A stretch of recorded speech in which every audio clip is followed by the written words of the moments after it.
All right, welcome everyone to our live stream today. We're streaming on YouTube, X, and Instagram. I hope. I got Joe Farrell back, so welcome, man. What's up, Mark? How you doing? How you been? Good, good. How you been? Good. Who else are we waiting for? Oh, Lauren? we got MJ popping in, and Lauren's gonna be with us today. I tried to get the man, the myth, the legend on. I tried to get Hyder here, but he's busy working. We Okay. got MJ hopping in. What's up, man? You are What's up, okay. There you guys? go. How y'all doing? Good, good. And I don't know if you met Lauren yet, but Lauren is gonna be joining us shortly.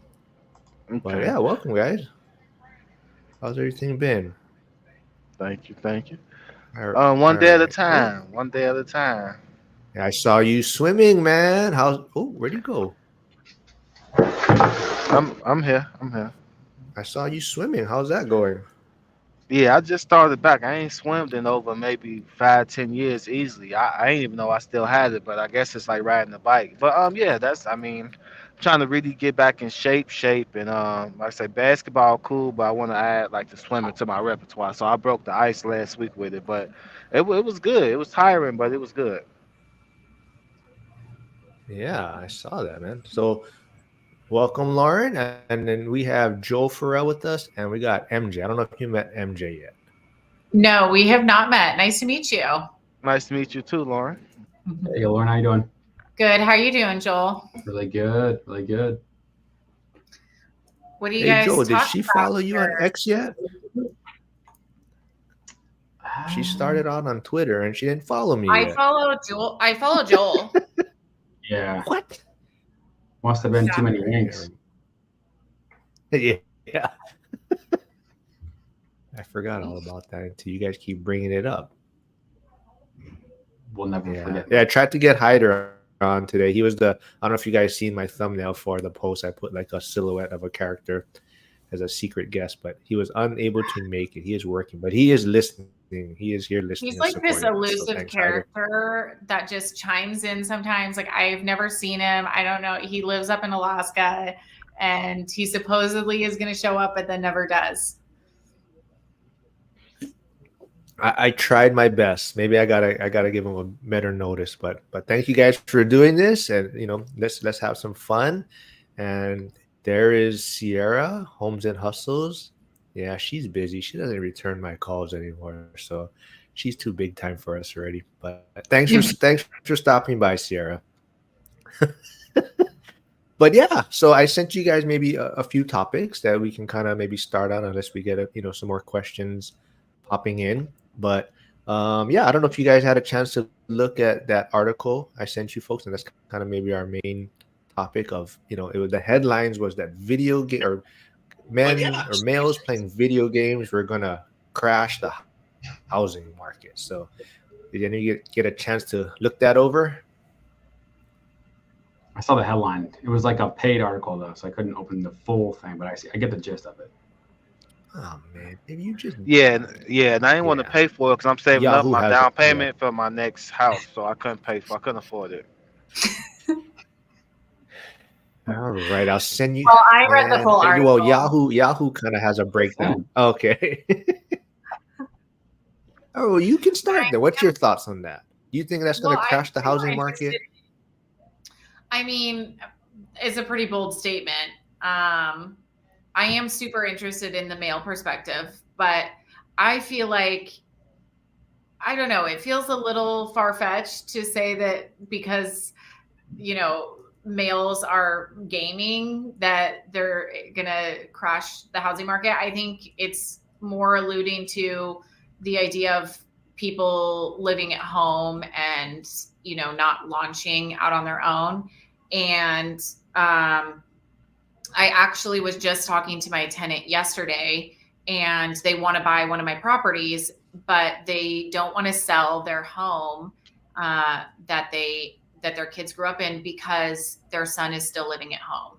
And so if they sell that home to buy one of my equestrian properties, he will not have anywhere to live in Tampa. And he has a great job and he does his own thing. He's not like, it's not like he's doesn't have a life. He has a really great job, but he just can't afford rent on his own, and he's in his mid-20s, and they're like, we're hoping that someday he launches, but he might not, and he might not ever be able to afford a house. And so I think it is a little bit reductive to say that because they're just at home gaming, that they're going to crash the housing market. I think there's issues with the housing market that are making it harder for young men to purchase homes. Totally agree. Yeah. I think that, yeah, it was kind of clickbaity, but yeah, go ahead, Joe. I'm just curious, like how, like, did they run a survey of people? Like, okay, if you're single and you're under this age, you know, these people are not going to be buying houses because they're gaming. Like, you know, a survey or data. Again, I don't know what the surveys or data were saying, but it's like, if you know the markets are in a tough spot, prices are high, rates are high, I can't afford it today. And it's like, hey, do you think you're going to buy a house in the next 5 years? And the answer is no. Well, in 2 years or 3 years, if the market changes, maybe your opinion changes with it. So I don't know what the data of the survey is, but at the end of the day, there's enough demand out there for other people to buy houses, especially if prices do come down or rates come down, that single men alone aren't going to be the reason why there's a housing crash. There's a million other factors that are going to come into play that before that will ever have the single impact. I just think it's, yeah, definitely clickbaity. Yeah. And she had mentioned that as boomers start to die off, that there will be not enough home buyers to come in and buy those homes.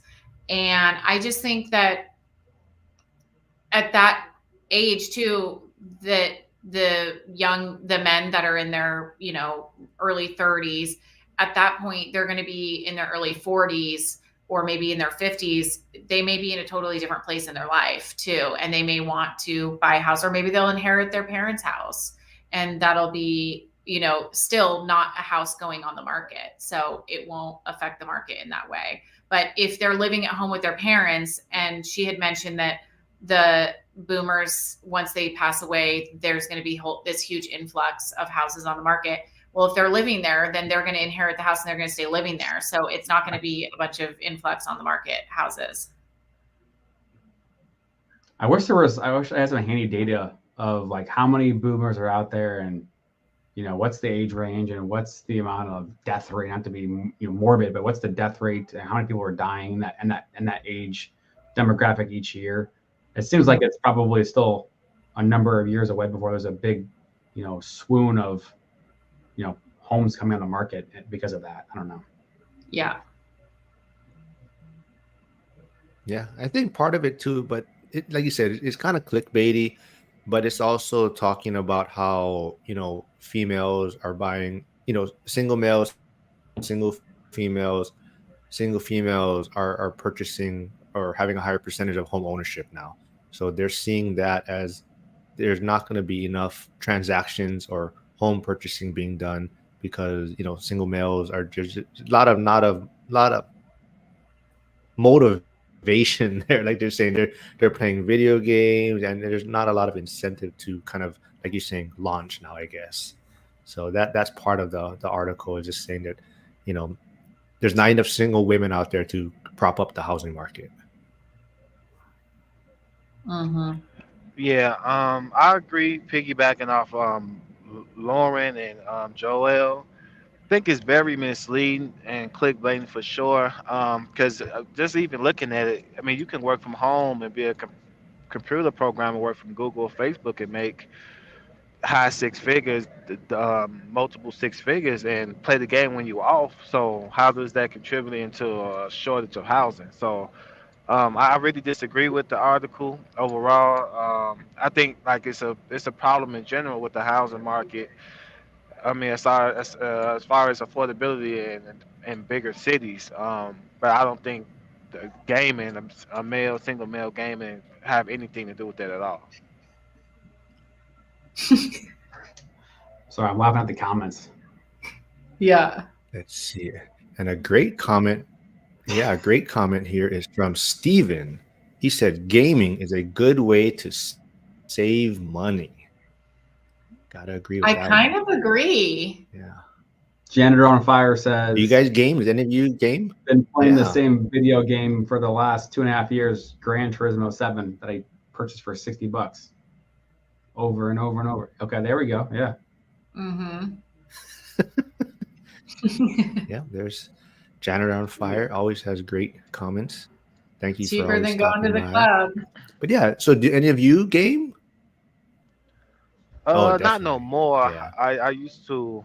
Every now and then I might go with friend house to play some NBA 2K basketball here and there, but not as much as I used to. Oh, Sierra likes my Homes and Hustles likes my comment about not enough single women to prop up the housing market. Yeah. But yeah, I think that's part of it. Yeah. Yeah, I think the same thing, right? It's kind of a you know there's I know a lot of guys out there that just don't have, that I work with, the younger guys are single and they're just really not, they don't consider buying a home, or it's not part of the future or part of the American dream, and they're not looking at it that way, and they're fine with renting, or they're fine with having roommates, and that's kind of what I see the normal trajectory right now. Mm-hmm. Yeah, I do agree with the comment. Really looking at it in detail, staying at home and playing the game for however many hours, because going outside costs money. So if you can limit your cost to even going outside, you technically saving money by playing the game, if anything. So Yeah. So maybe the question is, why is there so many single men now? Or why, maybe that's the question to be asking, it is why is that such an issue right now? I mean, do you guys want to Yeah, I think dive they're into that a little alluding. bit, or Yeah, I think they're alluding to the failure to launch kind of situation that some people are experiencing. And What does that mean? failure to launch is like when you move back in with your parents. It's not when you're in college, you're not coming home for Christmas break and visiting. You're past, the point where you should be moved out. Maybe you're in your early 30s and you have no intention of moving out because you're living at home is very comfortable, and your mom's cooking you dinner and maybe she's doing your laundry and you're just like, this is great. Why would I ever leave? That's kind of the failure to launch mentality. So that means like they're not even trying to get out, or it's like hit me up. Yeah, they're trying to stay. They're like, I'm going to do this as long as possible. I have no problem with this whatsoever. Moo. Mark, come on. I know. I think Joe is a boomer, man. You don't know what hit me up is, and don't know what failure to launch is. Have you seen that movie? No. With Matthew McConaughey? No. Oh. He's too So busy out there gaming hustling. He's not watching movies or playing video games. Right? Every second of my day is that's spent true. Yeah. something. Not sitting around, that's for sure. Unfortunately. Yeah. Yeah. Well, I think, like I said, I think it's just a big, the world is changing a little bit, and we are seeing a lot more, single men, single women, and it's a struggle out there. I think, kind of, it is, there's not a lot of incentive anymore to get married. I don't know if that's the right way to put it. And if you want to dig into that, but there's not really a lot of, for the man or for the male side. I mean, I don't know really what incentive there really is, and honestly, that's kind of the way I see it and feel about it a little bit.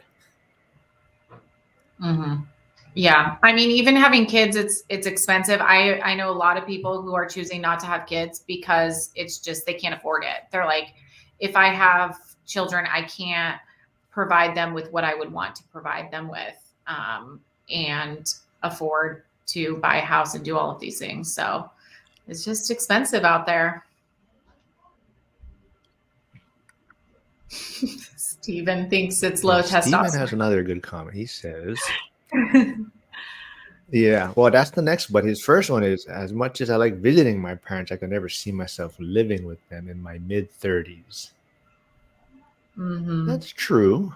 But at the same time, it also mean, I mean, you could still be, renting a place, right? I mean, not necessarily living with your parents, but you could be, renting a place and not really looking at home ownership, right? Just because of the cost of home ownership and whatnot. So I think, but definitely, yeah, living at home, at that age is going to be a lot challenging, and maybe that's why there's a lot of single men out there. On top of Yeah. the possibly low testosterone that Steven is bringing up, and yeah. Well, you guys got anything else you want to say? I Is mean, there I think we trend all or kind of agreed. the low What is that? testosterone thing? The low testosterone thing, is that like a trend, or is there data on that? I've never heard that before. Um, I haven't studied and looked it up if that's an actual fact. I do know that there's a lot more men on testosterone treatment, like TRT treatment. That's the bigger thing. Guys are going to their doctors and um, getting tested to see their levels, and part of it is to have more energy, keep muscle mass. And I know a lot of guys in the fire and first responder police side, take it because of the job, and sometimes the sleep patterns they say affects testosterone levels. So a lot of times guys are going to their doctors to get treatment for that. And yeah, but it's for energy, strength, but also supposed to help with sleep. So, but I do know a lot more guys are on TRT treatment and stuff. Yeah, Sierra said, I think it's anecdotal. I agree. I think it's anecdotal. Sierra should have just jumped in here if she's going to be commenting so much. That's what but no, she's busy. I know she's busy, but she's not replying to my cat videos. That's why. So I know she's very busy. But pretty soon you're going to start getting them too, Lauren. I'm going to start sending you my cat videos. I have a few that I'm going to send to you because I love cat videos. My whole feed is just animals. Oh, I didn't. I thought. Oh, I didn't. I thought you're just a horse person No, I love all or tortoise. I mean, I do love tortoises, Okay. but I see those in real life. There's not really much tortoise content out there. Yeah. That means that you need to make some more. All right. Yeah, I could start a new tortoises Well, of let's move on then. Well, kind of going back to the whole idea of okay, after you look me up on X, though. Playing games and staying in the house what about and video games? not spending money and staying in the house and playing gaming, right? Like, I just had an interview today with a guy on X that I met on X that quit his job because of Amazon FBA, and then another person who has a job as a music engineer and he's making music and he's making a little bit of money on Spotify and growing his TikTok. Like, younger people have more, options for making side hustles and making money, and there's just a lot of people that are doing it. It's like, if you're single and not doing those things, you're missing out on a lot of opportunity. Yeah, and to go more into that is younger people and they got more high risk tolerance as well compared to somebody maybe that's older, got more responsibilities. Mm-hmm. We got the Cash Flow Kid from X chiming in, and he said tortoise. What did he say? Let's see. Tortoise content 2024. Yeah.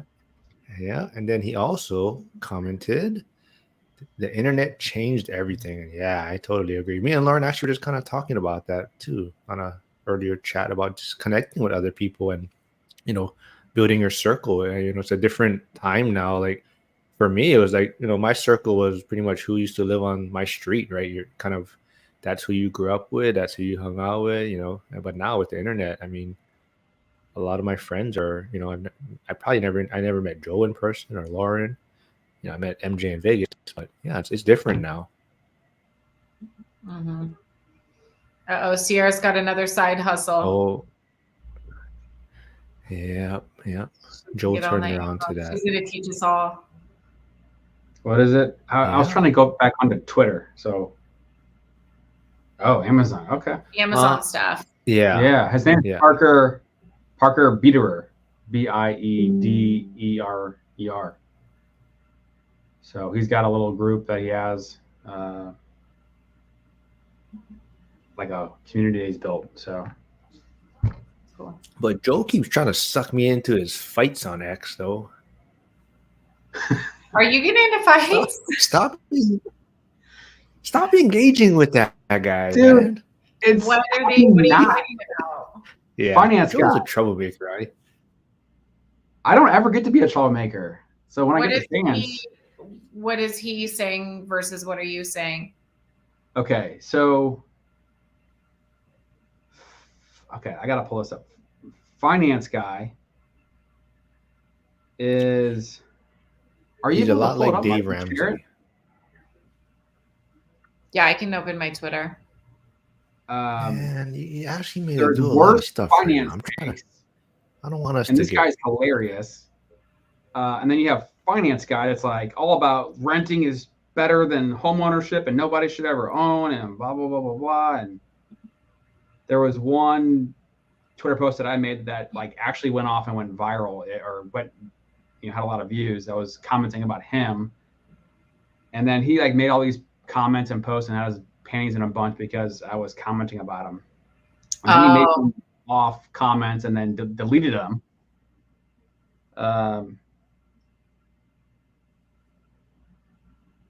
Guy Talks Finances is his actual handle, but it says finance guy. I don't even follow the guy. I never follow the guy because he's always shows him on my feed. And he just has terrible takes. And then somebody made a post about. I think that. So the worst financial takes, somebody just spoofing like bad financial takes and just putting it out there. And then you have financial independence couple, because they have a big platform. Somebody made a joke that all these three accounts are all the same person, just baiting for engagement. And finance guy responds with something negative and calls somebody a name, and nobody else did, but he did, and then he deleted it. And so then the chain came out. He did this again. He deleted something again because he called somebody a name. So then I commented and tagged Bark in it, and then the cycle continues. Yeah. I still don't know what's going on. Yeah. Like who's who. I don't even see it on your thing. I looked. Oh, So yeah. It has to be like replay. You have to look at my reply. Yeah, be careful when you get on there, Lauren. Okay. Yeah, I know. It sounds like it's dog eat dog on X. I try to keep it all positive on there. So, well, Lauren, Except let me for ask the you Trump this. stuff. But if someone says, "Hey, you should never own, just rent and then invest the difference," what's your take on that? What do you mean invest the difference in like the stock market? Yes, or whatever else. So let's say you could buy a house and your payment's $3,000, or you could rent for $2,200 and you save $800 and then invest the difference. I mean, that's not my strategy. I definitely would not do that. I guess maybe it depends on where you live. Like if you're in an area where rents are really low and the equity is not building in the housing market there, and it's kind of all like crappier rundown houses, and you're gonna have to put money into repairs and things like that, then it could make sense to rent and invest the difference. But I don't think you should stay away from investing altogether. I think you should go and buy in a place where you can get some appreciation or cash flow. Yeah, it's all relative depending on the situation. Mm-hmm. Yeah, but just a blanket statement of just don't just rent, and because sometimes rent is the same as your mortgage almost. Like you're not, the difference would be like $100 or $200 a month.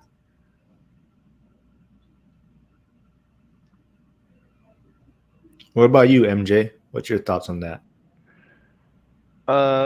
So it like he was saying, it's all relative. But in my personal case, I was just, everybody's situation is different. So I would say, well, there's really no one right way to do anything. I'm not gonna let you influence in or discourage me to not invest in real estate because you got your opinions or biases towards the housing market. So I would just, say, well, that's good for you, but I'm gonna do what I'm gonna do. So I mean, I'm not like Lauren was saying, depending on the area or something like that. If it makes sense to like just to rent momentarily till you can get a better area or something like that, then cool.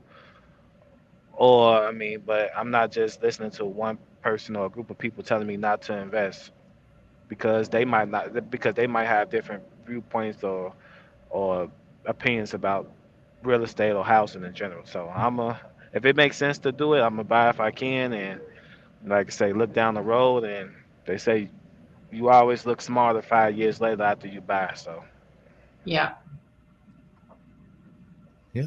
Well, let's transition to, since we're talking about like, different strategies and whatnot, like maybe what does enough look for you folks? Like, what is your guys' kind of end game, or what are you guys striving to, that kind of what's going to be that financial freedom vision for you?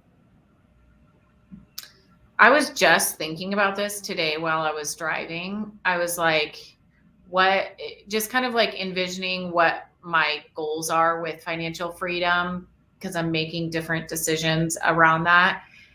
And I was thinking about how for me, it's being able to, like, if a friend of mine is going through something and I want to just like show up and be there for them, being able to like drop everything and be able to afford a flight whenever I want and to be able to show up and go there and just be there and not have to like, go, oh, I can't afford to do this because I don't have money or have to work or something like that.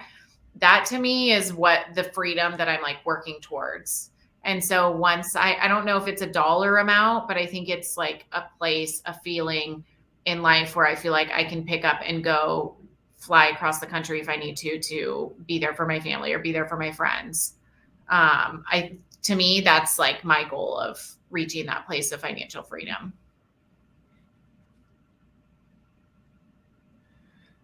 Cashflow Kid on X commented enough because able to get tacos every Taco Tuesday. Yeah.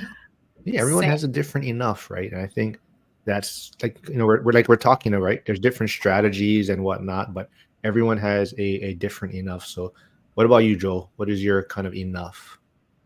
Yeah, I mean, I think it kind of piggybacks on what Lauren was saying. Just, okay, you have the amount of money you're spending to support your lifestyle. If you can build up the assets to have that passive income that when you wake up, you don't have to worry about it and cover your basic expenses like that. That's the part that, would be the next goal that I'm trying to get to. And then beyond that, who knows? Who knows? I think all of us love real estate and like well, I don't know. I'll only speak for myself, but I enjoy like real estate. I don't know if even if I got to the place where I had like enough to stop working, I don't think I would want to stay engaged with projects and keep doing things. But it would feel really good to not have to do anything and to not have stress of paying for those basic expenses.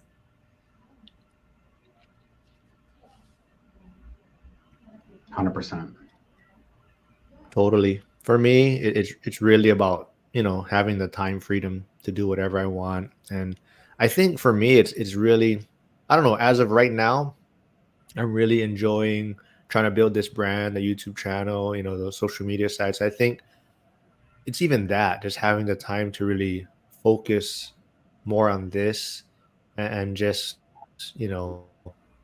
not worry about trying to get to the firehouse and schedule my interviews around my work schedule and whatnot, and just having all that opportunity to just kind of schedule everything, at a whim and have that opportunity. And that's a big part of it for me. It's just having just time freedom to just do whatever I want. And yeah, it comes down to a dollar amount, like you're talking about, having more income, coming in over the expenses. But at the same time, you can. I think you can always. That's always going to be growing at some point too, right? Like you folks are talking about, we all enjoy real estate and whatnot. So even if you were to stop right now, acquiring assets, typically it's going to continue to grow, year to year. So that income is going to continue to grow. So for me, it's just having that time freedom and still, somewhat growing the portfolio or whatnot, or generating more income. But it's really that time is that what I'm looking at. Mm-hmm. Yeah, for What me, about you, MJ? What is your enough? yeah. So I don't know at the moment right now. I'm just literally doing one rental at a time. um, I really want to kind of follow the Zula blueprint. I got one. I'm getting close to my second one. We're going to go for four, but obviously it is a number. I mean, right now, my number would be if I can make 10 to 12,000 take home a month. That'd be way enough for me. I mean, but I'm young. I'm 31 or whatever. So I mean, if I get older and I add things to my life, that number would change. But as of right now, I say 10 to 12,000 easily. I would be in Hawaii trying to find that fish. How you say it? Momo Muma. Oh man, you're a far ways from getting free food here, man. Let's see if Lauren knows. Because Lauren, do you know the state fish? Can you say it? I have no idea what the state fish is. Oh man, Can, Wait, can let you me, can you eat that I gotta fish or type it no? out in the comments. what somebody type it in the comments so No. I can try and Here, let pronounce me. it. Yeah, let's see it. Hold on, let me try find it. So one of you can keep talking. I'm gonna go look it up and how to actually Can, spell it. can you actually eat that fish or no? No, I wouldn't. I mean, yeah. Hold on. Let Yeah. me.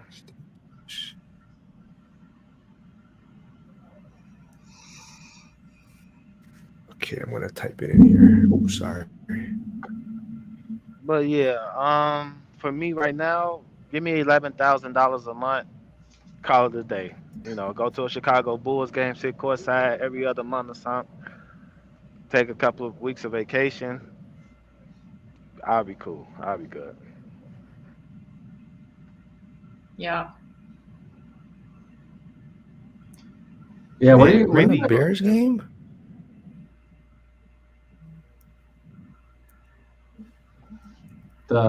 The notion of Wait, here we generational wealth go. and passing it down to the next generations, and some people's comments are like, well, yeah, well, the second or third generation is going to lose it anyway, so what's the point?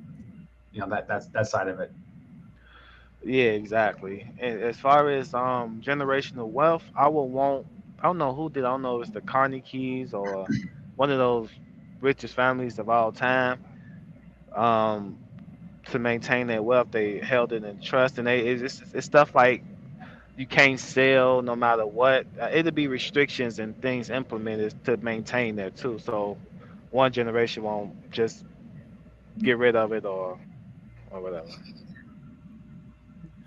All right, Joe, you're up first. I think I know how to pronounce It's it. not hit me up. It's not hit me up now. Do you want me to read off the screen?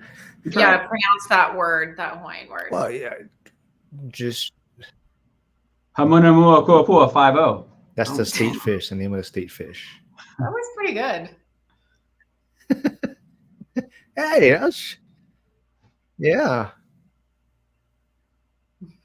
But I was telling MJ last week when he comes visit Hawaii and he tells them if he can pronounce it or spells it, he gets free food while he's eating. Huma huma But yeah, nukuno. that's not true. So don't do that.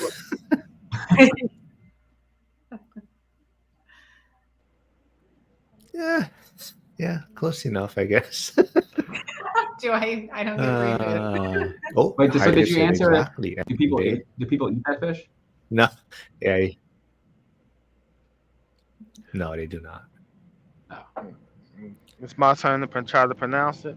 But yeah. This word looked like a four or Oh, five, sure, yeah, 6 year man. old You but just you just can't. You scribbled gotta something speak. down. Okay, here we go. Yeah, how come it keeps this? I'm trying to share it, but it keeps disappearing. There we go. Uno, dos, tres. Huma, huma, kuma, kapu. That's pretty good. Yeah, that sounded pretty authentic. Uh, yeah.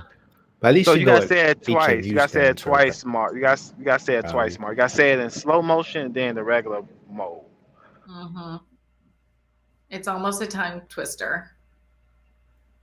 It's just humu humu nuku nuku apua.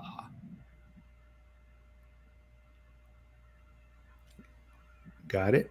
No? Humu, Hmm. humu, nuku, nuku, pakwa. Apua. Yeah. Apua. It's probably hard to see because it's probably bouncing too while you're you're driving. So, Are you driving while you're doing this? but yeah. No, I'm not driving, Mark. Do Please you do have not say a that. You're I'm in doing no this. no no? You're not I'm driving, but you're riding, right? I'm in this. I'm in the back in the sleeper berth with none of my company uniform on. I don't know what you're talking about, Mark. Yeah. Oh yeah, yeah. I don't know. Yeah, you're on your way to the Bears draft pick tomorrow. Right, Keller Williams, whatever his name is. Yeah, yeah.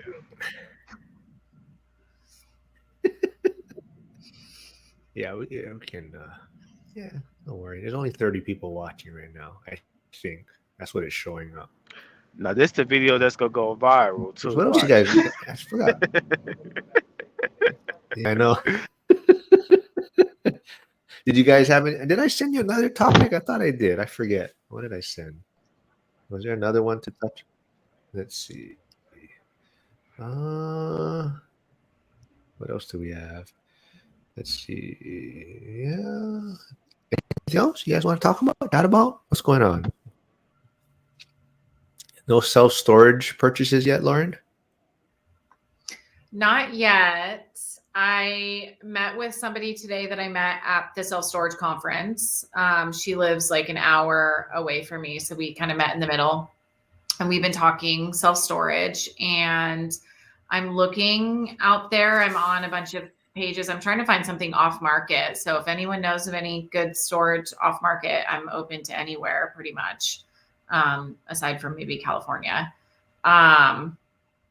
But yeah, I haven't identified the property yet, but I am selling the farm and I have two potential buyers. One of them is writing up the contract today. So Sweet.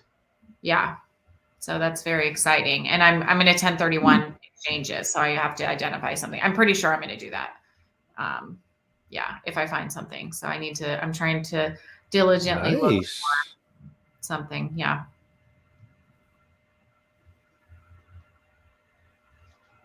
That's exciting. I had Yeah. a run in with a 1031 When are exchange. you buying one, Joel? You seem kind of interested in it. I mean, yeah, I'm interested. It's just got to be the right time. So like we just sold a commercial building. I guess it's been 2 weeks now. And the person that was buying was doing a 1031 exchange. We got to the day of closing, and the lender, Bank of America, tells them that there's an issue.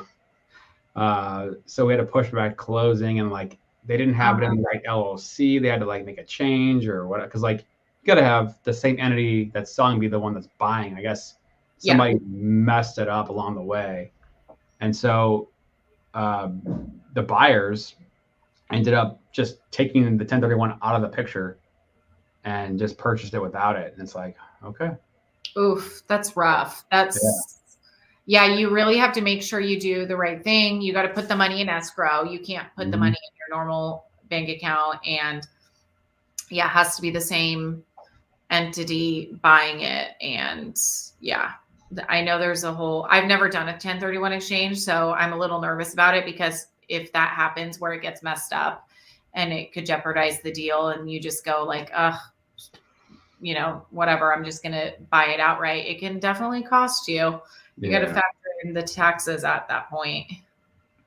Another thing too, I have another client that sold a property in the Northeast, and they thought that they'd be able to get their principal money back out, but you get to take the entire amount of proceeds and put it to the new property. And Yeah. like their credit scores are kind of in a rough shape. They wanted to be able to take their, principal equity money they put in along the way, originally to be able to use it to pay down credit cards, and now they're kind of stuck and kind of scrambling for options and blah blah blah. But it's like there's a lot of little things you got to be aware of if you're doing Yeah. that. Anyway. So with your first client that eventually didn't use the 1031 and paid in another way, how much give or take did that person lose? Was it a significant amount not doing it the 1031 way versus the way he decided to go about it? Yeah, so that one, that was a buyer of one of the properties that I own. So I don't know that part of it personally, but Yeah, I guess it would depend on their capital gains, how much capital gains they had in the property. yeah, because I guess what like the rate now is what 20%, I think, for capital gains. I forget Yeah. the long term, Mhm. but still, like at the end of the day, I've never been scared of capital gains. 20%, yeah, it can be a big number. I've never been scared to, take profits, have complete control to go do what I want to do. It doesn't scare me. That's just my personal opinion. Right. With the capital gains, the 20% or whatever, is that exempt if you stay in the property 2 or 5 years, or that's a whole different thing since you're talking about a different type of asset class essentially outside of residential? I think it's a rule or something. If you stay in the property 2 out of 5 years, the capital gains is exempt or something of that sort. Yeah, if it's your primary residence, then and you stay in the house 2 out of the 5 years, then you're exempt up to $250,000 of capital gains, or $500,000 if you're married. But if it's not your primary residence and it's an investment property or a commercial property or something like that, then then you can't take that. That's the section 121 is the exemption of 250,000. And so that's only if it's your primary residence. If it's not your primary residence, then you got to pay on the capital gains. Gotcha. Got it. Thank you. Mm-hmm. We got to get Cash Flow Kid on here from X. He said it perfectly. He's such a quick learner for the. I'm gonna go. I wish I could reply to the X comments, but I can't reply to them. Yeah. Hey, follow me. I'm following Cash Flow Kid before you. I love all the emojis. And don't forget Homes and Hustles. I know. I think I already followed and then, Sierra. I don't know. I don't know what MJ is. I don't know what MJ is on there. He has too many names to connect with me, you have to be in Zuba's course, Lumberjack's course, or Instagram. Oh, I have Instagram. So we can do the Instagram. I'll find you on Instagram. Yeah, and once I get a little bit more, what's the word I'm looking for? A little bit more trendy, like Mark, the financial firefighter. Oh. Then maybe I'll do the other accounts. Man, you're making me blood. Did you hear that story, Lauren? That's how he stopped me at the Vegas event when I was leaving. He goes, "Hey, no, you're I didn't hear that guy." Yeah, oh, really? It was the last day of the Did you recognize him from social media or from? Yeah, I knew Mark just watching his videos in general. I think did Millennial Mike interview you before, or Dion, one of the two, or maybe both? I saw a couple of videos of him. And I came a subscriber. Both, whatever. both of them. Yeah, both of them. Wait, I don't see. I'm typing in financial firefighter and I don't see you. Yeah, it's a pain. I should have. So it's like F_I_. Oh, okay. That's why. I'll follow you then. Yeah, that's another thing I like to tell people is like when you do all of this, you should really think of how your name and all that's gonna be instead of changing it later. Is financial firefighter taken on X?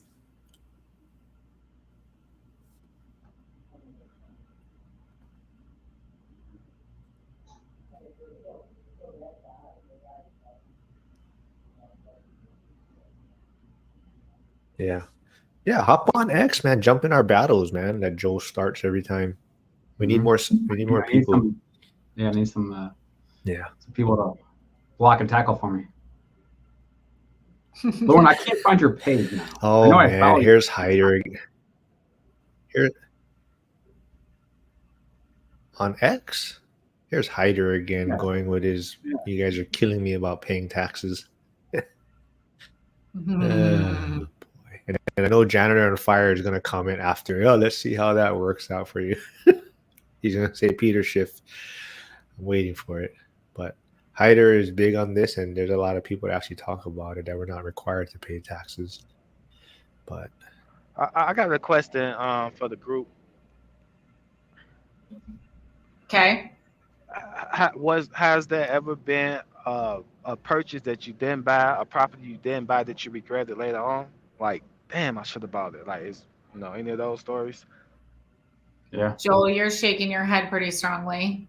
Yeah, I mean, because in 2017, I just bought an off market quadplex at $135,000, which is crazy to think how much prices have changed since then. And then I went under contract on two more on the same street, and I ended up closing on the one. The second one I didn't close on because there was like a bunch of like bug stuff going on, and I would have been able to get it at a really good price. Looking back on it, I should have just done it and got the work done, but I didn't. And that's just one example. But there's other things that I wish I wouldn't have purchased, to be honest. So, but all part Yeah. of it. Yeah, I feel like there's some things that I do wish I would have purchased, but also at the time it would have felt really high risk. Like I didn't know that the market was going to do what it's done over these last 4 years. So given the situation, that knowledge, the hindsight, I'm like, I should have purchased everything I ever looked at or could have purchased because it went so quick. But I think also I'm I'm glad that I didn't purchase like some of the things I drove by a fourplex the other day that I was really interested in, and they recently sold it, and I saw what they sold it for, and I'm so glad that I didn't purchase it because when I think back on it, the spaces were really weird and they were small, and the renovation would have just been kind of tough, and what they sold it for wasn't that as high as I would have expected. So and the neighborhood hasn't come up in the way that I kind of thought that it would initially. So I'm glad that I didn't purchase that one. Do you have any MJ that you're wishing you would have purchased? No, pretty well. Yeah, just one. It was one in a nice neighborhood, and you know it's a nice able because people always say, "Oh, up and coming," but up and coming can be 5, 10, 15 years down the line, right? But Mhm. this one was it was a 2 unit, and it was like $600,000, $700,000 properties on that block on that street. But my thing was it was a high asking price at the moment, which I look back like it really wasn't high. Everything just seemed high at the moment for whatever reason, and just did the maintenance on it and rode the wave or whatever. That's pretty much it. It was another one I wanted, but I'm glad I didn't get that one because it was overpriced. But I was in a home. It was a duplex. But I was just in the just trying to get a unit, just trying to get a property, not really looking at the mortgage and this and that. So it would have been an alligator in Zuba word. So I'm kind of glad I didn't get that one. Then the one I did get, I didn't know it was a blessing in disguise, and I really won on the purchase price, and been able to kind of ride that way. So I'm gonna say it's one that I wish I would have got. It's one that I'm glad I didn't get. So yeah, that's it. Mm-hmm. Yep. What market are you in? Chicago. Okay. Mm-hmm. What about you, Mark? mm, not really. I mean, for me, it's more like I tell everyone. I just wish I went slower. I think I'd be much further ahead. So I think I got a lot of a lot of good like base hit properties, like solid properties. But if I just maybe got and kind of let everything stabilize and build out my network, then I could have bought better opportunities after that, like use my capital better. So I think I deployed my capital buying solid basic investments. It's just I think if I let the first couple, get comfortable with what I was doing, get my systems in place, then I would have been able to buy better opportunities or properties that would have provided better equity returns, like more, possibly BRRRR type properties or rehab type properties. So I think I could have definitely used my capital a lot better if that's definitely what I would do if I was going to start over. So as far as like the Hawaii market, I know it's an expensive market, but like even looking back then to where you could have maybe got, I don't know if they got big, small multifamilies or whatnot, but even like getting another condo or two, was there any opportunity back then for you that you look at that you wish you maybe would have dove into in your home market?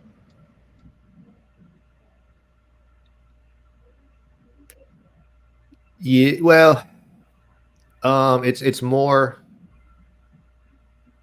I think if I took advantage of the opportunities, like I just like I said, I had a condo, and I just thought like, okay, I'm good, and then if I was able to get a single family home at some point, and it was just, yeah, I'm done. Like I was complacent, and I think if I really focused a lot more, and I was doing like the HELOC strategy of trying to pay down your mortgage quicker and things like that. So I definitely wasted a lot of resources to where I even if Hawaii was, even if Hawaii is an expensive market, I should have a lot more properties in Hawaii.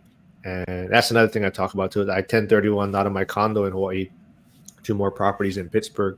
And that's something I would do differently also. I would take a different approach to that, and kind of go bigger. I kind of somewhat went sideways, I guess. So, I mean, I did go from a condo to multiple single family homes. So I guess that is going up somewhat, but I probably should have scaled into like a bigger, like a multifamily or like a small apartment or something with the amount of equity I had. So that's definitely something I would have done differently if I was going to do it again. That's good advice. The Trade Better 20 has a really great question for looking at properties that are almost full rehab. When you're budgeting and planning for a property, if it is all bad, what do you start with as a priority? Electrical, plumbing. I feel like renovating when it's a full, you're taking it down to the studs. There's an order in which is the natural order that it has to be done. So like deeper into the walls you go. So I think electrical and plumbing kind of have to be done first. And then as you put up the walls and everything, I mean, obviously the roof is number one. If it needs a new roof, you do the roof first because you don't want to put your brand new drywall up and then have somebody doing work on the roof and have it rain during that time and you get a leak or something like that. So you want to do the roof first. And then if you're taking it down to the studs, do the electrical, do the plumbing. And then once you put your drywall up, that's when you do drywall painting. And then flooring, you try to do last, also kind of towards the end, because then it just protects the floor a little bit. But of course, you have to get the baseboards up. So you have to put the flooring in while there's still renovations happening. But I think there's a natural progression that happens with every full rehab that your like contractor handyman will kind of like determine how that goes. Can I add something to that? Yeah. Kind of in a different lane.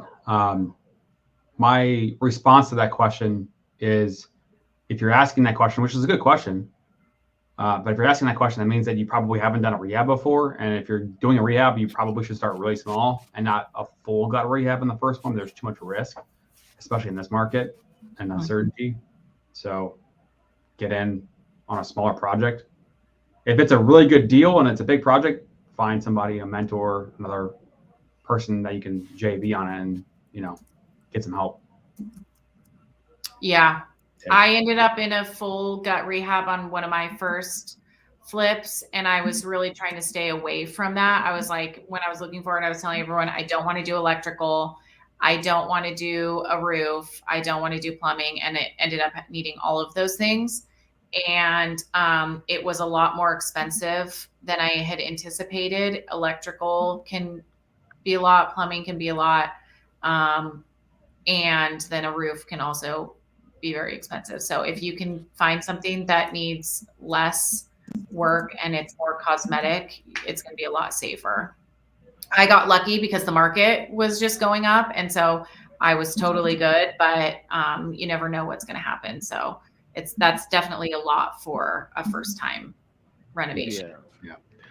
I never did a rehab, anything like that, and that was one of the reasons why I did turn down the offer. I guess I should have took back looking in hindsight, because I felt like I didn't have the expertise and or the proper people around me that was educated as far as rehabbing units. So I kind of got something that was pretty much turnkey, and I guess as I acquire more, I just challenge myself and do more and more cosmetic work. But I feel like if you're a novice and don't got too much experience or have the right personnel, it's a tough challenge to go up against. I mean, it's a lot of value there, but sometimes you don't want that big headache on your first possible win, because that can discourage you for your entire journey. So Yeah. just be Yes. mindful of that. Uh-huh. Buzz Tune, thank you for stopping in. I think he's working. I always tease him that he just woke up from his nap. But Ned Talks is here. He also has a awesome YouTube channel, so go check it out. Ned Talks and Landlord Odyssey always have some great conversations on their channel, so go check them out and subscribe and support them also. But yeah, yeah. I, I've never I got done a another full question for the group. Oh, go ahead. myself rehab. No, go ahead. Yeah, yeah. No, no, I was No, gonna no, no. Go ask ahead, the man. I'm trying to deal with the comments and everything. Sorry. okay, I was gonna ask the group another question. As far as acquiring your second, third rental, did the process become easier? Was it less overwhelming? Was it, or is it like it's still always some type of stress? It's still some type of nervousness, no matter like what number deal you at? Yeah. Um, for Yeah. me, there's always stress. There's always a little bit of stress because you never know if it's going to be, a good one. And, you do all your due diligence, but you never know exactly how it's going to turn out. But there's definitely less stress. That first one is definitely the hardest. The second one is still nerve wracking because if you've had success on your first one, you don't know, was it a fluke? Did you just get lucky?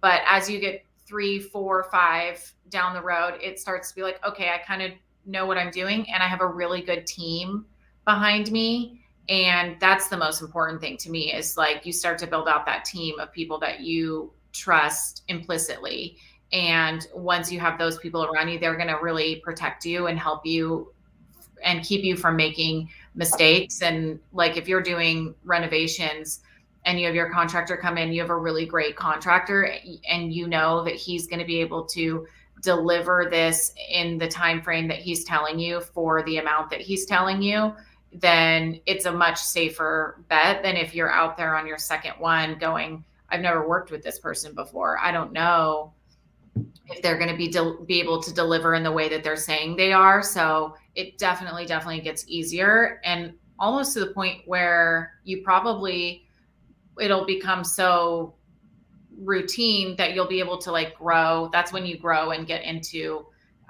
different realms where maybe you can do 2 at a time, or maybe you can um, do it with just less involvement. Maybe freedom is more your goal. And so you can put your team on it and you're just checking in every once in a while versus like in the very beginning, you're like very hands on. Or maybe it means you go into doing multifamily and you do a multi unit. So I think the stress is always there, but it definitely gets easier as you have a better team around you.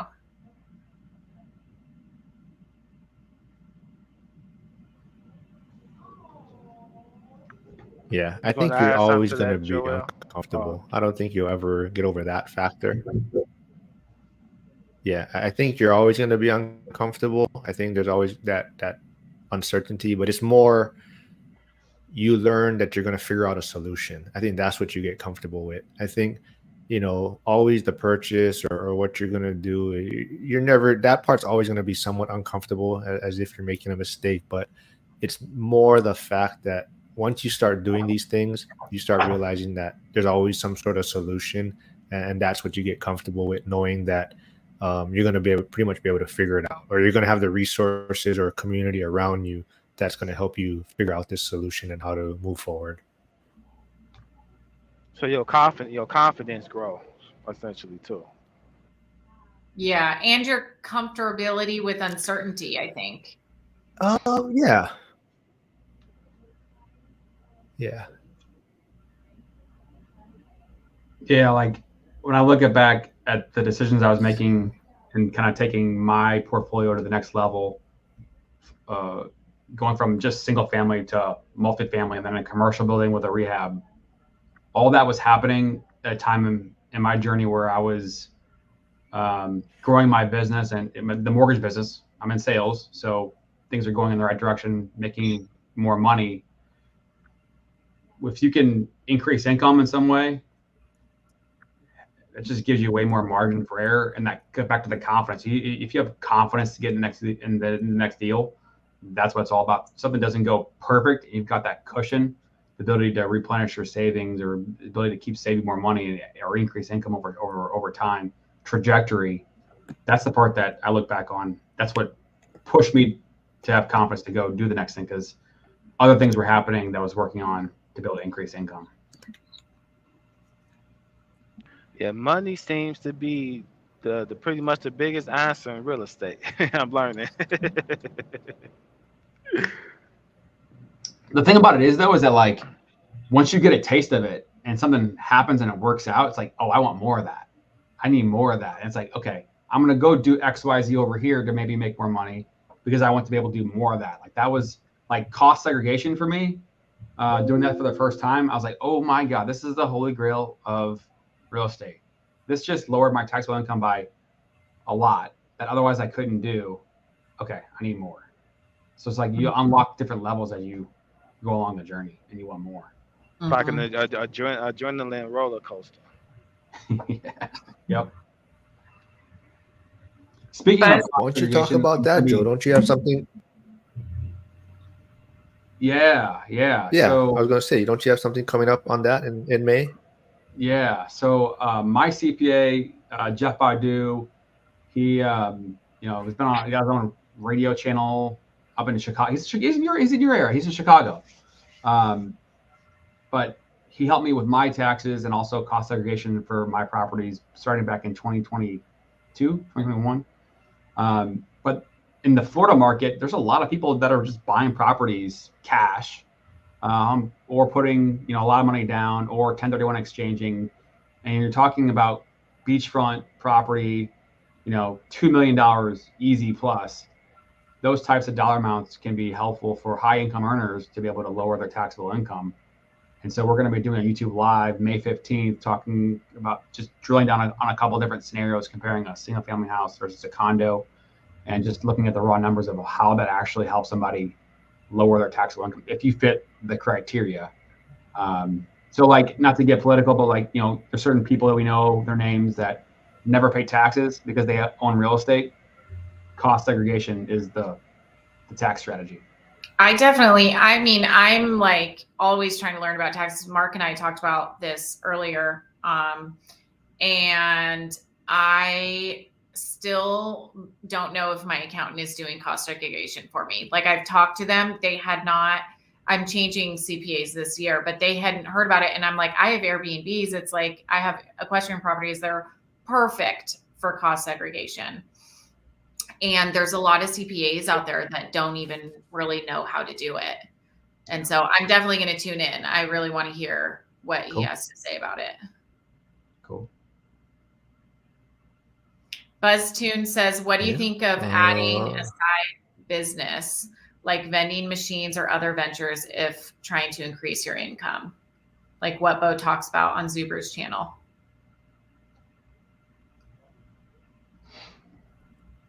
What do you guys think about that?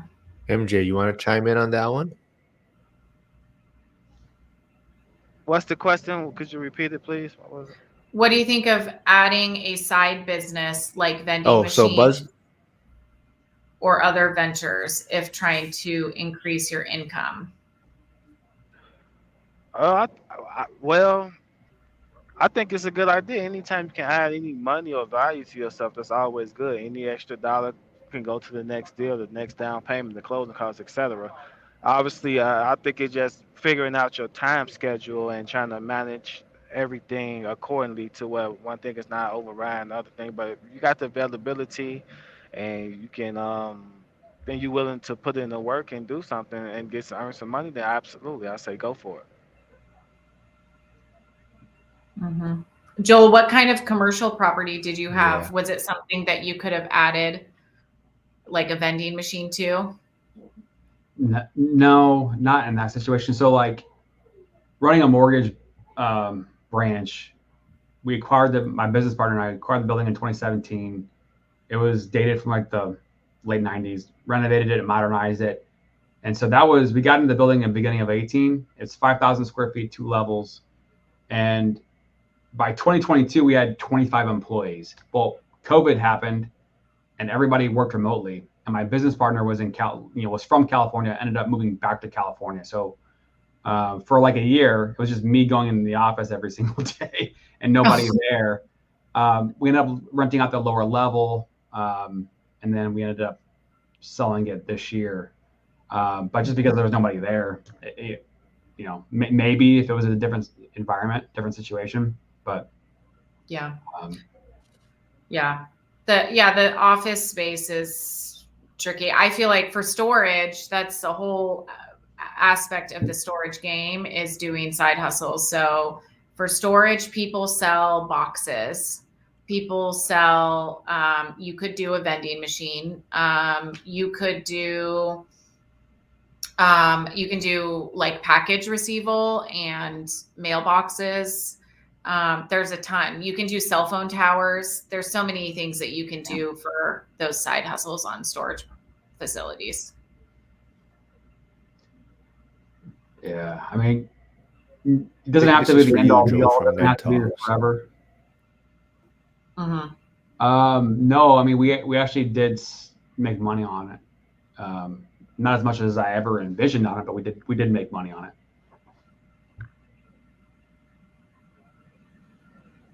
Yeah, if you bought it in 2018, there's Cool. probably I think some for good. me,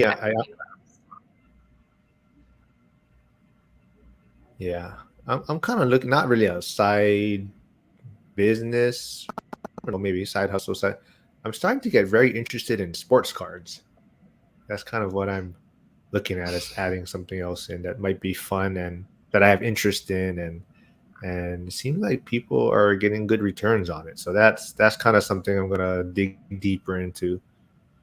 Plus, it doesn't take up a lot of space. It Yeah. takes a very limited amount of space. In what way are you getting into sports cars? Sports Sports card. cards, like Oh, trading cards, car. like football cards. Yeah, cards. Yeah. So yeah, well, because when I was younger, I used to collect cards, but the era that I was collecting was super oversaturated. Like they just printed cards left and right. The value of these players, even though the guy's like in the Hall of Fame, his card is not worth that much because it was overprinted. But like today, they're so limited. It's like 1 out of 100 or 1 out of 1,000. And there's guys that it's only been in the league for like 1 year, 2 years, and yeah, they're good, but their cards have gone up 10x in value. So somebody I just interviewed, like he bought a certain Luka Doncic card, like $180, and within 1 year he sold them for 1,800, and I think he bought like 10 Nice. of these cards. So yeah, so some of these cards can get a big return because they've figured out that they were printing too much, and now they've limited these things, and now there's a great demand for it. So that's kind of something I'm looking into. Very nice. Let's see this. I think this is for probably Joel and Lauren. Let's see. Trade Better 20 says, "Are you all using LLCs or trusts for your properties for taxes?" I Yeah. use Yep. I LLC. use LLCs and trusts. I have a different LLC for the properties that I hold, a different LLC for the properties that I flip, and I have two partners on my equestrian properties, and so we all have a percentage of ownership in the LLCs that hold those properties. And then I also use for the Airbnbs, I actually buy in the name of a trust, and then the um, the and then I use an LLC on top of it. So I use both.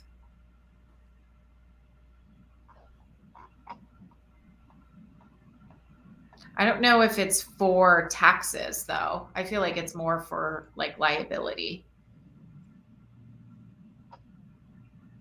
Yeah.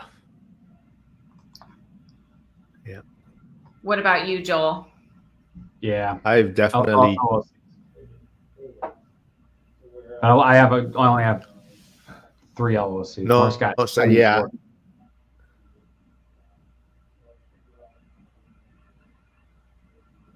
Yeah. I got sucked into the whole asset protection, the Wyoming structure, holding company that holds all your entities. And I mean, I guess it really depends on how much assets you have and how big you are. There's some benefit for it. However, I think it prevents a lot of people from starting, and it causes a lot more headaches.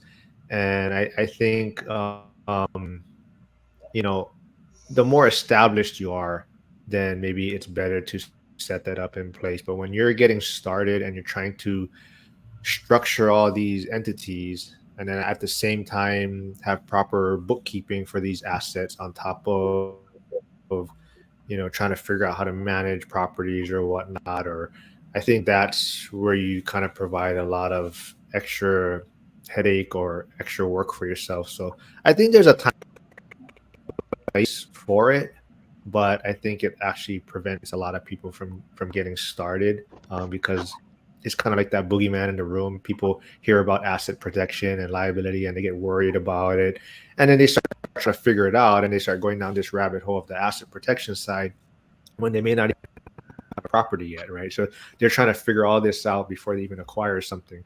So I think there's a time and place for it, but I think it's really kind of maybe, I don't want to say overkill is the right way to put it, but I think definitely there is ways without doing it, you know, having it in place.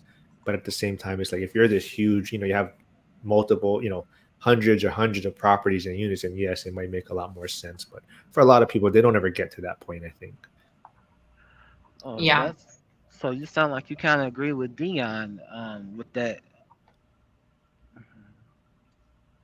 The big difference with me and Dion is that I actually did it, and so I can say that it sucks. But definitely, yeah, Dion does have a point where, like he said, it prevents a lot of people from starting, and he doesn't have his in entities and whatnot. And there is a time and place for it. But for me, I went down that rabbit hole because people were telling me, oh, asset liability, and I got sucked into it. You got, oh, you Right, sign up right. for this program and you have unlimited entities and you don't have to pay. So I went down that route, and there's a lot of things, same thing. Yeah. So that's kind Yeah. of I my message and actually story. I've made tons of mistakes, and I'm always trying to tell people like what I would do different. absolutely, and I actually agree with both of y'all. To my small knowledge, I do got on it, but I learned from people like you and Dion. But I don't have an LLC or anything. I just got one rental, and I mean, just getting a house or whatever is extremely overwhelming. But like you say, I think it's a time and place to where it makes sense. Especially if you got partners, especially if you got, a lot of doors, a lot of numbers, commercial real estate stuff like that. But I don't know. I just like Dion take on it. He was just saying like, people, dive too much into that, and they kind of, play themselves out as just getting their first rental. And like if you still owe money on the property and everything's being paid, the bank still go ride with you because they got 90% of their money in the deal, 80% of their money in the deal, or whatever the difference is with the LTV. So right now I don't got it, but I'm following. I'm trying to follow people that's doing it, but I look at both sides on everything. So that's it.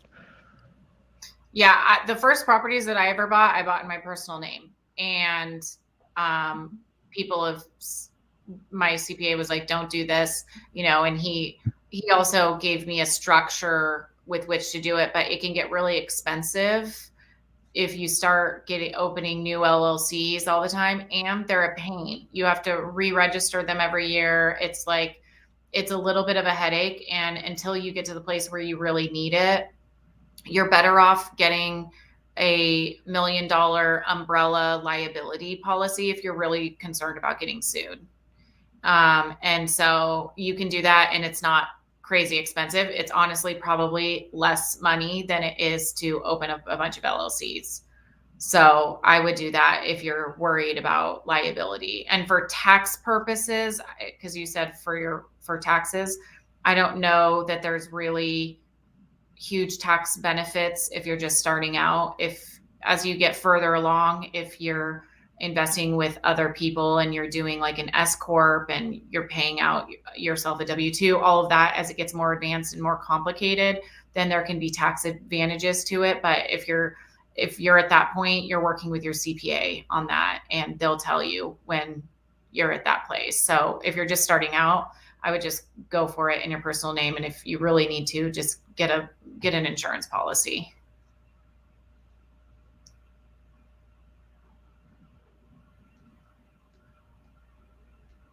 Totally agree. I am going to let you folks handle this real quick. I'm going to bounce off real quick. I got to take care of this Airbnb stuff. They're dropping like flies. All right, let's get into the goods. Let's talk about the real stuff in real estate. Tortoise, what's going to be the name of your YouTube channel? I don't. Tortoise Oh yeah. Removal. No, what did we say the other day that we couldn't say out loud? It was. I Yeah, can't say it out loud. I know what it is, but I can't say it. Yeah. Okay. Mm-hmm. Yeah. Yeah, I do need a rebrand. I feel like you guys all have such a great brand. You have your Strive for 25 with your neon light. It's so great. Mark has his firefighter. Sierra has her homes and hustles. I'm really needing someone to come in and do a rebrand for me. And I want it to be something that's cohesive over all the channels so that I don't have to have all these different handles.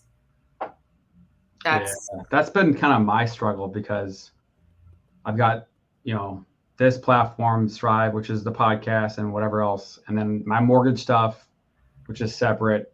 So like it's some of it crosses streams, but like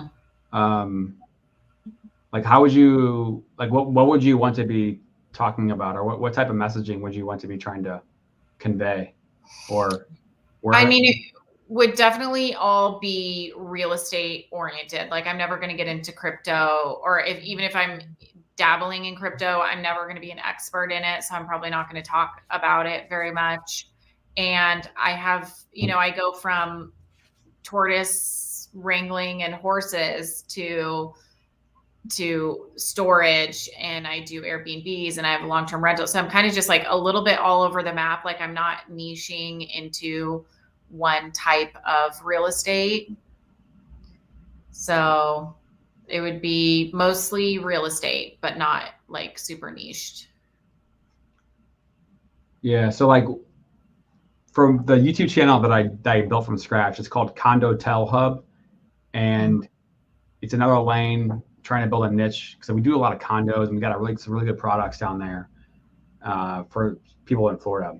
And so the goal is to build that niche about condos, and then it overflows into a bunch of other things. But if you can niche down on one thing, right, people are going to come to you because they know who you are, and you're going to be able to either handle or address or help up questions or solutions that cross into other lanes, like you mentioned.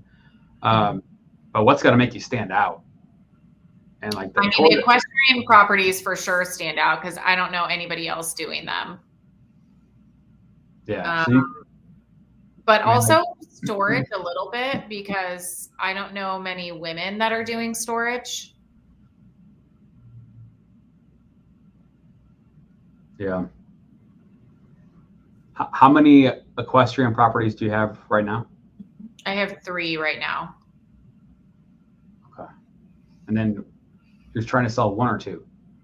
I'm trying to sell 1, and somebody just sent me another one today that just hit the market that I might buy, turn into an equestrian property and flip. Oh shit. That So, sounds fun. yeah. I mean, I definitely am still doing the equestrian properties. Like they're just so niche, and with being niche, there is so much less competition. So I'll keep doing it. But I was thinking I'm going to do a YouTube series where it's just like 60 days. I think I have 4 months to 1031 from the time that I sell. So I might document that process of doing that 1031 exchange into storage. So that'll definitely be some of the content that'll be out there. But I need a brand that kind of encompasses all of that. Well, the other step of it too is, like, I'm looking at your page and just putting content out there, because some of the stuff is what is from the podcast shows. So you got to put stuff out there, right? Yeah, for sure. I mean, I haven't you're just like, you don't need a brand, you need to post. But that's why I even bring it up, because like meeting Mark 2 years ago, right? Like, we connected, and here we are today, pushing each other, making fun of me for being late by 1 minute or an hour or never every time. You're much better now. Appreciate that. But no, like helping each other with different tips and ideas and things that we're doing just to be able to push. But then the question becomes, okay, let's say you've got something you want to say. Like, I mean, for the longest time, I would just hold my phone in front of my face and just do a video, and then put it into CapCut, throw some captions on it, and then call it a day. And that's, just getting something out there. And that's like Zuber, he's the prime example of just get it out there. Yeah. Ned said, do you think chasing such a diverse set of real estate types may be making you underperform in each niche, or do you just value the diversity? What's the reason for such a wide array? I think that niching can definitely make you an expert, and there's a lot of value in that. My wide array is really just because the different opportunities that presented themselves.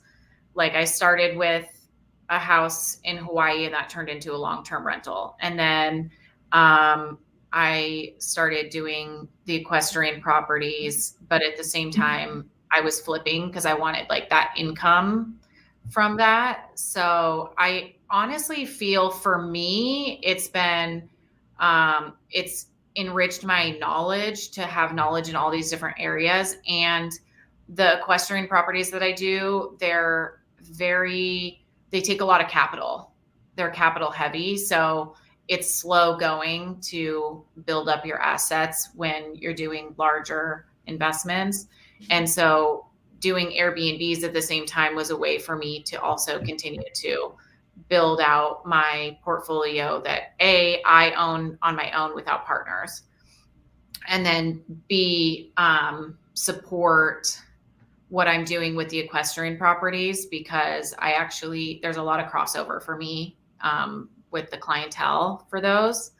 So it's been enriching for me, but then going into storage is a total deviation from all of that. And probably if I stayed in equestrian properties, honestly, I might make more money because they do so well, but I am having a little bit of like burnout with the clientele, and just the development process. Storage is new and exciting for me, and I do think I'll want to do it longer term. So it's like trying different things and figuring out what's right for you.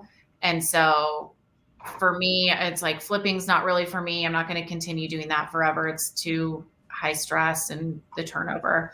So I think I'll stick with storage for the long term. But that's why I've had such a wide array, is because I'm kind of like trying different things and seeing what is right for me. But I do value diversity. There is strength in diversity as well, but there's also strength in being in a niche and becoming a real expert. So I don't have a totally good answer for it. And I think it's like case by case basis for what's best for you.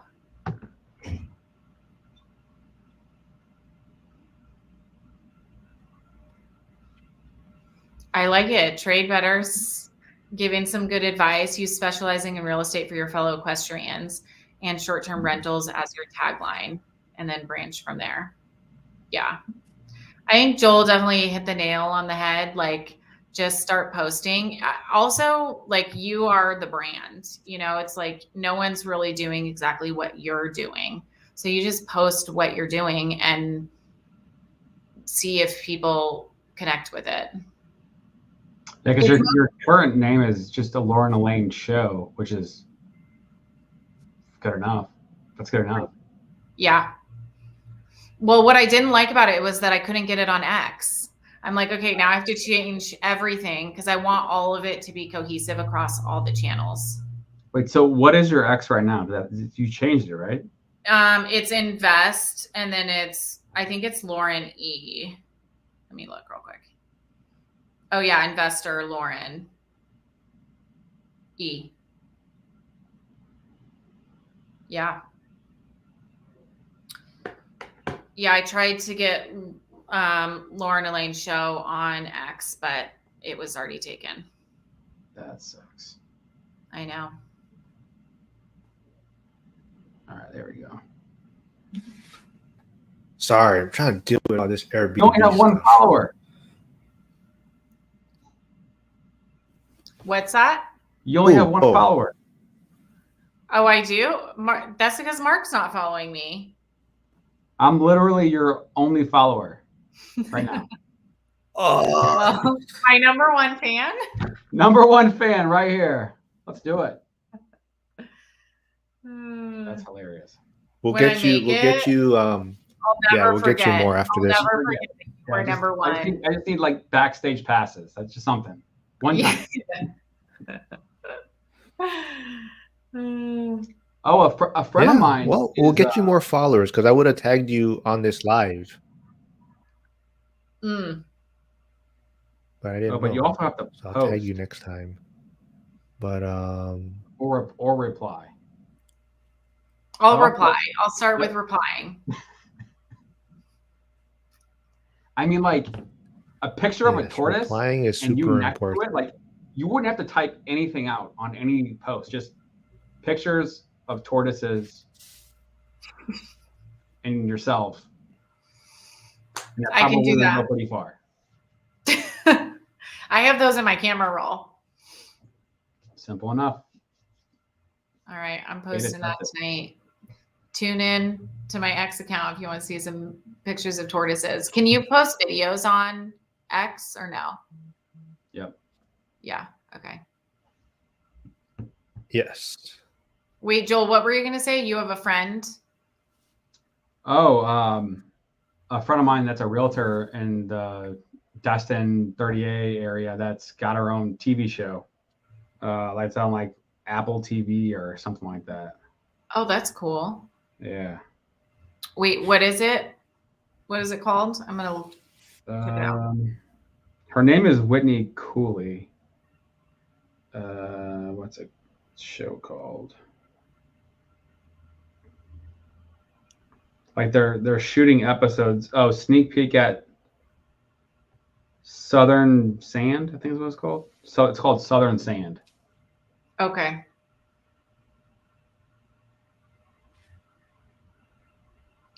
Yeah, but she's the one that sold that, helped me buy my first short-term rental, my Destin rental property.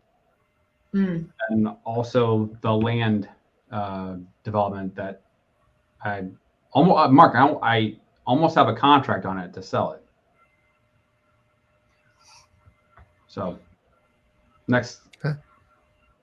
That's exciting. Yeah. X is supposedly launching Oh. a video platform. Yeah, I don't know if he's on X Ned Talk.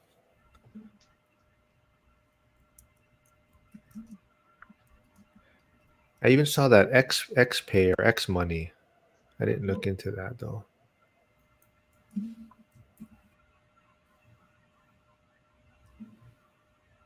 See all these closet X people, man.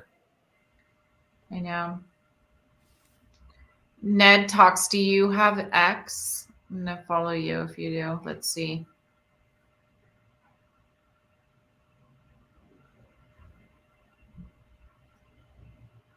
Mikey is pop culture. Oh, that's BuzzTune. So BuzzTune, pop culture adrenaline. Oh, he's not on X. There's Joe again with his 5th YouTube channel. I know. There's so many social media. Oh yeah, Ned Talk. You got to get on X, man. They convinced me. If I have to do it, you have to do it. Yeah, if Ned logs in like right now, I can be his first follower. Just trying to get in #1 for everyone. I'll do it. If he makes it big, I'll be getting backstage passes with him. Oh, too. Joel, you're not my only follower now. I have another one. BuzzTune's following. Okay. Oh, BuzzTune. So that's BuzzTune is pop culture. Yeah, BuzzTune is pop culture. Oh, okay. Pop culture adrenaline. Hyder's going to be joining X now when he finds out Lauren's on X.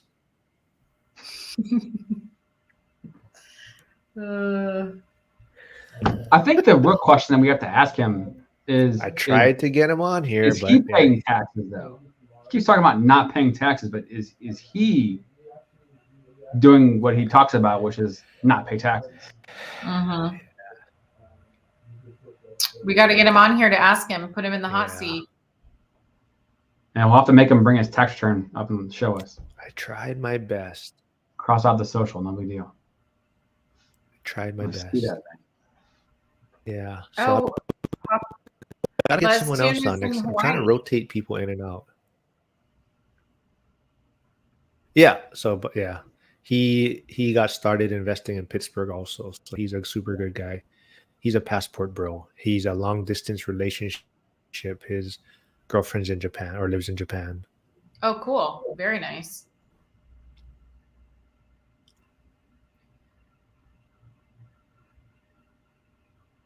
Yeah. Ned Talks. He's part of the One Rental at a Time community. I met him in Vegas.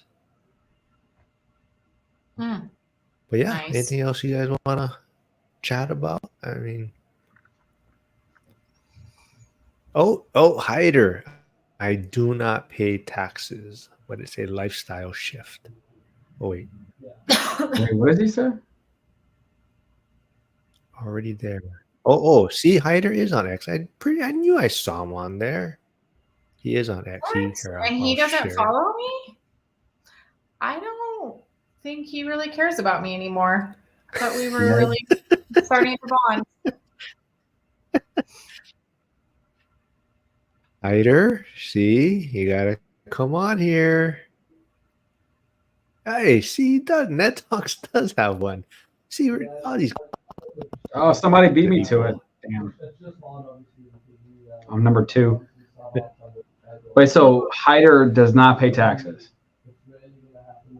I do not pay taxes, but it's a lifestyle shift. What does that mean?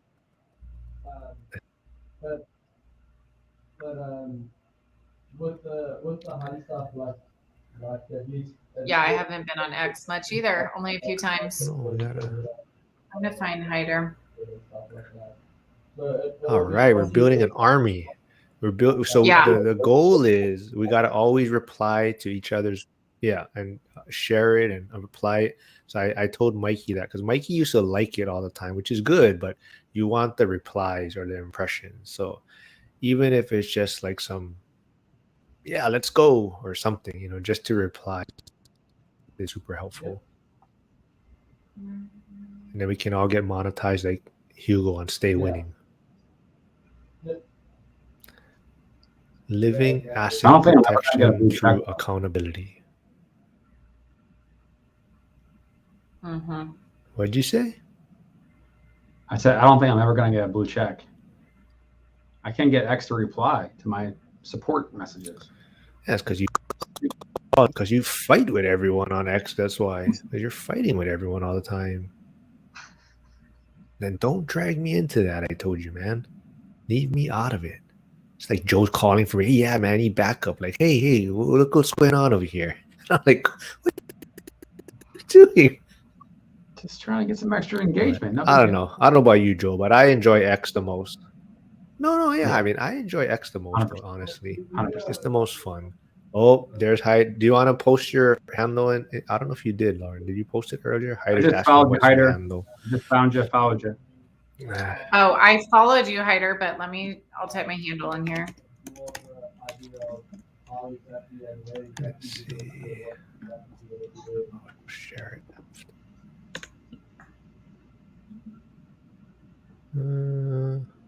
There we go.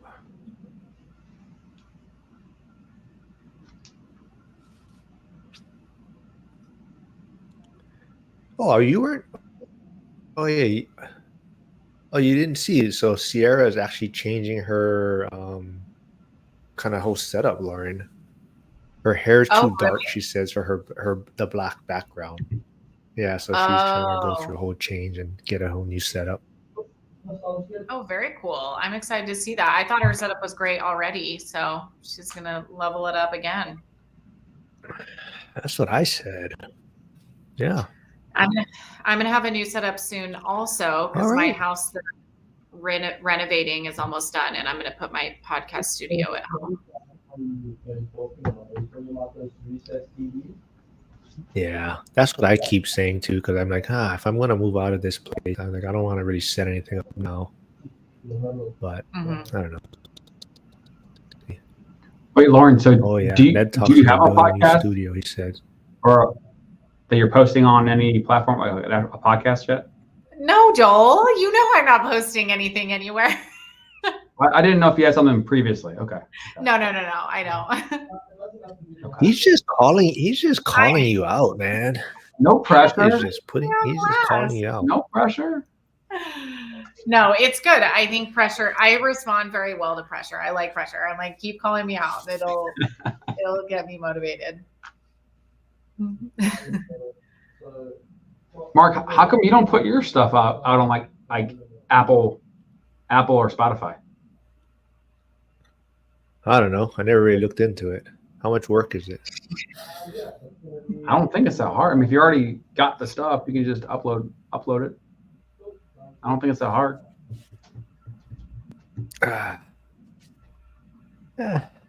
Maybe. Hey, Hugo's here. He's testing something. Test. He's on X. I see him. He's coming from X. Unfortunately, Lauren, yeah, go. I don't know if you met him yet. Hugo from Stay Winning. He's a good person to follow. Also, No, I so haven't. he's Okay, on X and he's on YouTube. Stay Winning. Yeah, so go follow him, Hugo. If you are listening or you can hear me, you see Lauren's handle on X is also on there, so she's on there now. So if you want to go follow her. But unfortunately, I cannot reply to X comments from StreamYard. That's something that they don't have in place yet. So, but I do see that you're commenting from X. So thanks for stopping by, Hugo. What does Hugo say? What's he up? just said test. He just tests and just to see probably if it popped up. Yeah. Yeah. Cool. Yeah. But yeah, if you guys want to wrap this up or any final thoughts, final words, but Hugo Stay Winning Pod on all of his platforms. It's brilliant. I love it.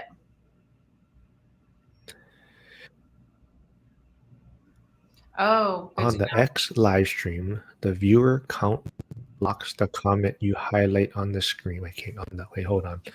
On the X live stream, the viewer count blocks the comment you highlight on the screen.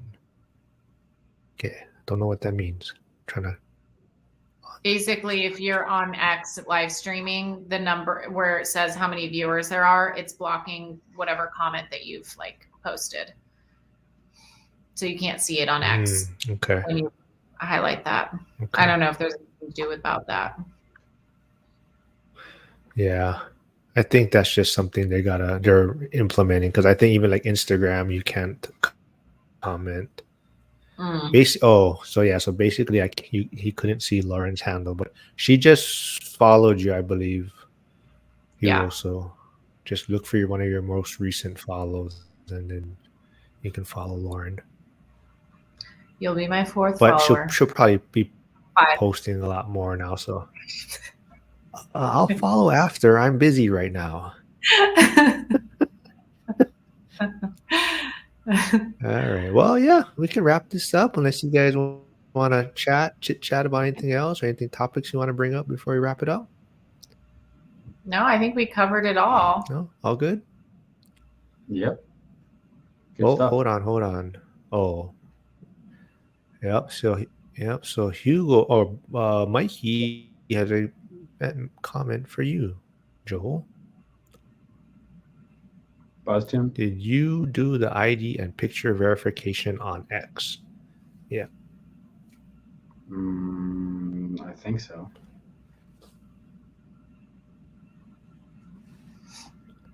Yeah, That sounds probably like a have to no. do that to get verified. Yeah. I mean, I paid for it. I paid for it, and I did all this stuff. Yeah, I don't know. you just got to post more. Right. All right. Yep. So Hugo's our only monetized one so far on YouTube and X. So I think me, Joe, and Sierra are battling for that for the next one. Well, I'm coming in hot. So hopefully one of Hell us. yeah. You are, yeah. See, not Soon fair. enough. Females have an advantage. All right, Mike Buzztune got the blue check mark. Oh wait. After he did his ID. All right. Yes, Ned Talk. You need to Same. upload more stuff consistently. Yeah. But like I mentioned before, go check out Ned Talk's YouTube channel, him and Landlord Odyssey. Oh, also Landlord Odyssey's channel. But both of them put out some good content, and they have some good I don't know if they do theirs live, I forget. But they have some good recordings together. So go check that out. Ned talks with Hosts, Stay Winning, and yellow Sierra. background. Yeah, we could definitely should do a live. Is that what you're saying? Like do a live Yeah. against Sierra? Well, Team Heck, I would. Yeah, Team Heck, I would love to, but both of them are kind of big right now, so they kind of ignore me a little bit. Like Sierra didn't reply to me for like a week, so. But definitely, yeah, I'd love to have them on. We're trying to get them on, but they don't reply as much. Actually, he replies all the time. So, but Sierra, she's kind of ignoring me. Yep. See, Buzzmoon watches Ned Talks and Landlord Odyssey. But yeah, I guess we'll wrap it up. This was a lot of fun, a lot of good topics. But thanks everyone for stopping by and putting a lot of great comments out there. And I love this community we're building. Yes, likewise. Yes, he is. Yeah. Thanks for doing this. And we'll see I bet by the next time we do this, Lauren, you'll be at least 100 followers on X. That's gonna be my goal. Next week? What do I have till? I need a deadline.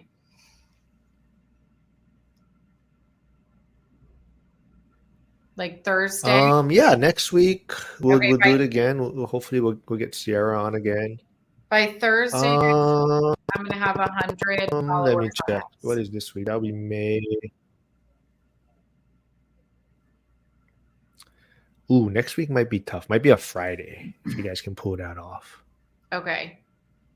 Well, Wednesday is May Day. That's why. So my son has a performance. So it probably. Mm. I'll let you guys know. So if you post tortoise But 100, every yeah, single day, we'll set the goal we'll at get there. 100. So everyone, if All right. Tortoise content coming your guys' way. I believe that. All right. See y'all. All right, guys. I'll say something else, but never mind. All right. Thanks, everyone.